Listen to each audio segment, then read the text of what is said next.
Hello everyone, just another update on my progress with Dead Man's Hand and the Old West.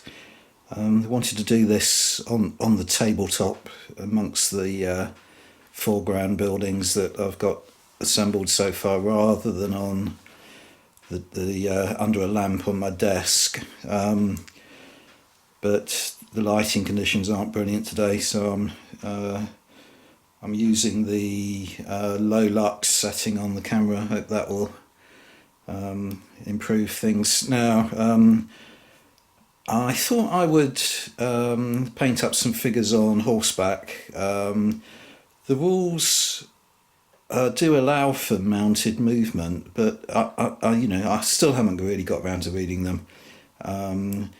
But I just thought I would put a couple of figures on horseback onto the table, and Wargames Foundry and Artisan have a sort of similar arrangement. They do characters that are both mounted and dismounted, so it's sort of ideal for a skirmish game. So I've got quite a few of those, but I've only painted up 2 pairs at the moment.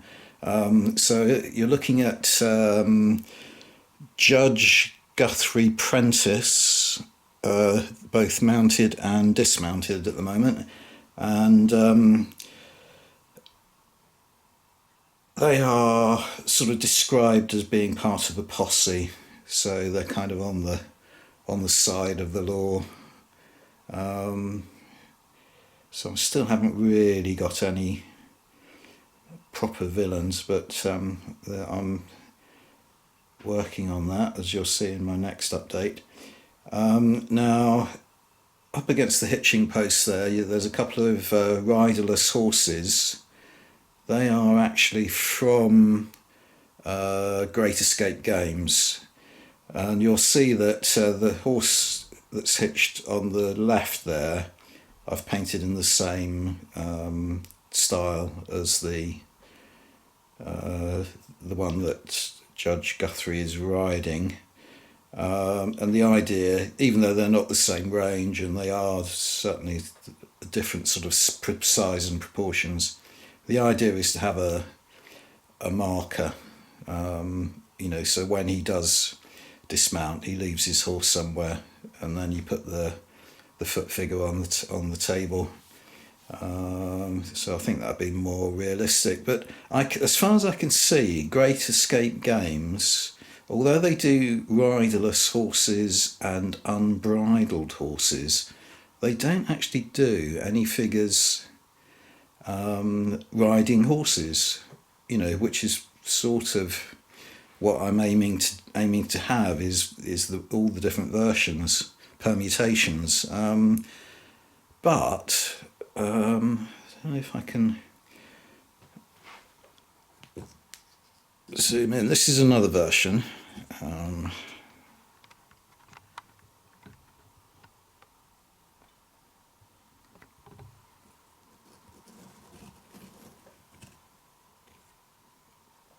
Not sure I'm going to be able to get it to focus, so have to concentrate on that other horse in the background there. But as you'll see, there are no stirrups on the horse. Now there's a dead horse. I haven't got one of those yet, and the dead horse has stirrups. So it is sort of suggestive of ranges where the rider actually has the stirrups, attached to the feet rather than them being on the horse. So I don't know whether they had that in mind, or whether it was just a little bit hard to cast a standing horse with stirrups. Might have proved too much of a challenge for the casting process, I don't know. But anyway, they're nice, lovely horses, really nice horses. I'll just move the grey one again, because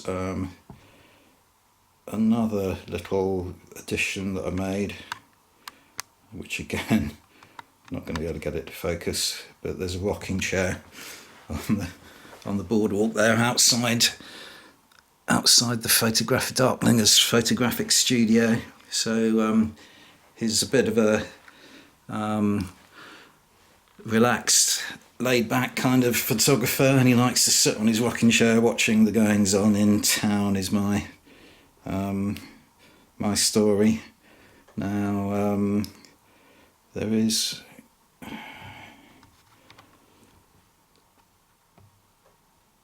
another riderless horse up the end there. I'll change the camera angle a little bit so it'll give you a different, closer view of those. Okay, so just on the left of the frame there's another one of Great Escape's riderless horses. The pack of riderless horses is a pack of 3, and they're all different, even though they look similar kind of pose. They're all different, so it's a nice little bit of variety. And just on the underneath the canopy there of the dentist building, you can see a little Dixon figure, who is the doctor. So he's having to work from the dentist surgery at the moment, so I haven't got a doctor's office for him.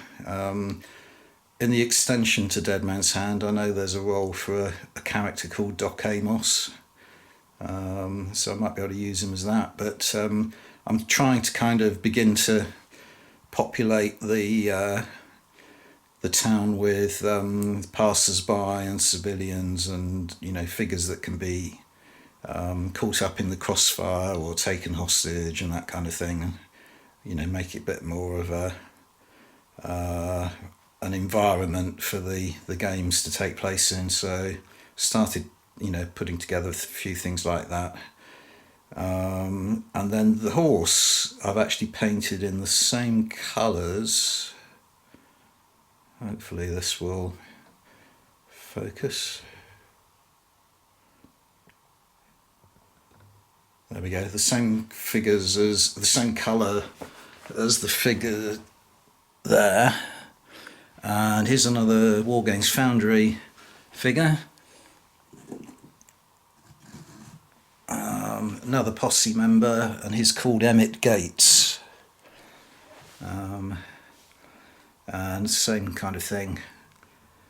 A dismounted figure, which isn't in focus, is it?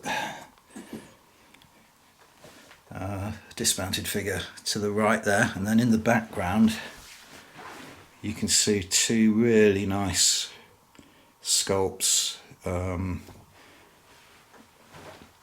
Let's move these out of the way a little bit now to concentrate on them. Yeah, they are unbridled horses, again from Great Escape games.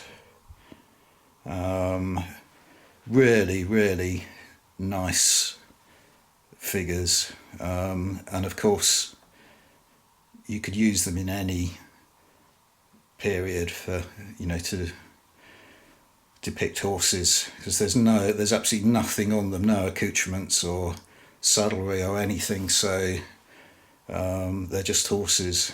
But I really like them. I've got them to go in the corral and in the livery building, which you can see behind them. The fight's still going on between the Artisan Design Gang and the Wargames Foundry bunch, but I'm going to move them, and I haven't got them out on permanent kind of display like this. It's just I've still got them laid out because I've got a problem about finding space to store them, and while I'm working on the project, I might as well, and I don't need the table for anything else, so I might as well just leave them out. Have to do something before they start to collect dust and that though. Yeah, what else? Oh, there's another rocking chair,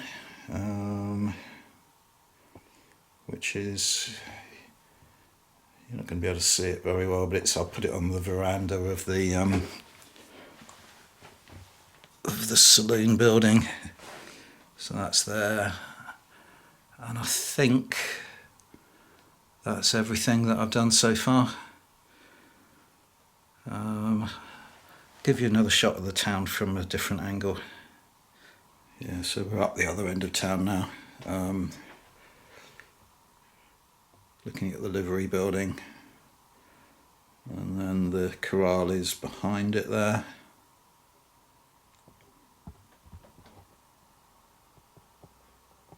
Excuse the mess in the background. There's the horses that I showed you a moment ago, and the town sheriff office with the lawman from Great Escape sort of around it. Back of the saloon building that I enhanced, and the hardware store just beyond that. And then another quick shot there, just looking down between the sheriff's office and the saloon across to the dentistry. This isn't how I'm going to have the town set up, as I said on a previous video. It's just how they're ending up on the tabletop at the moment as I assemble them. Working on another brilliant building at the moment, which I won't divulge it until I've assembled it, and then I'll give you an update on that in the future.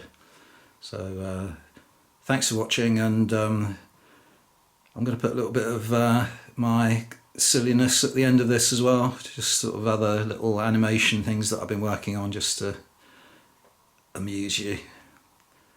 So once again, thanks for watching.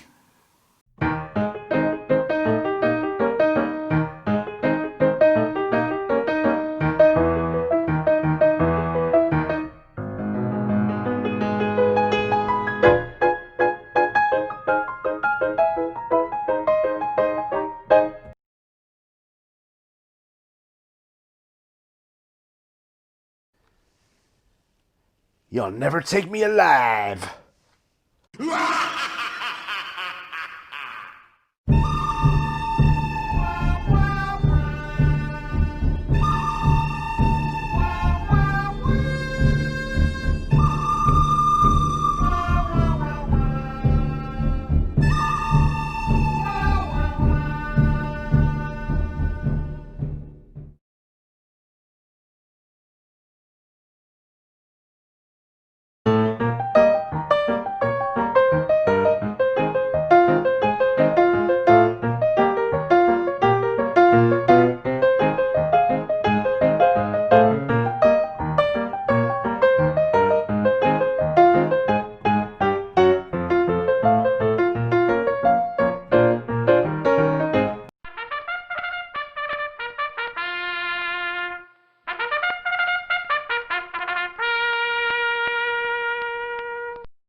You gonna do something or just stand there and bleed?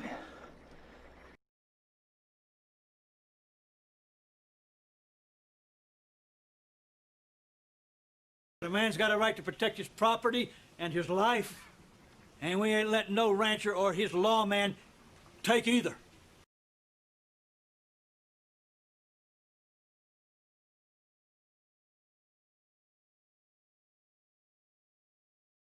You tell him I'm coming, and hell's coming with me, you hear? Hell's coming with me!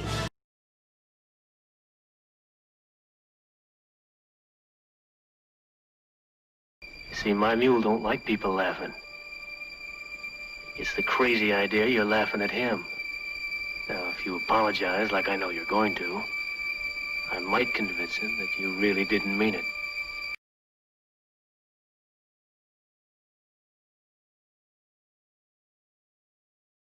Badges? We ain't got no badges.